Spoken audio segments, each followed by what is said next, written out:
সজনে আলু ভাজিটা করে এলো। তারপর এখন আরও কাটাকাটি চলতেছে, কাটুন রাঁধুন। সকালবেলা খাওয়া দাওয়া হয়ে গেছে। খাওয়া মানে কি, আমি তো ভাত খাই না সকালবেলা, অবশ্যই আমি লাইটেই খাই, এত বেশি ভারী কিছু খাই না আমি সকালবেলা। আমার মায়েরা মনে খাইছে, এদিকে দেখো আমার কাটাকাটি চলতেছে। তারপর দেখি আর কী কী রাঁধি। ওটাই আমি এখনও ভাবি নেই নিতে চলি, ডালাটা লইয়া বলছি সবজি দেখি কী কী করতে পারি রান্না। আর এদিকে আছে আমার, দেখো আমি রান্না করতেছি শিম আলু বেগুন মূলা সব কিছু দিয়ে, বড়ি দিয়ে তরকারি রান্না করবো আমি একটা।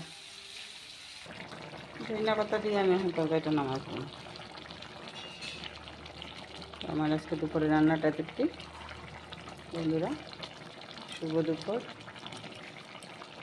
ভালো থাকো সুস্থ থাকো সবাই তোমরা।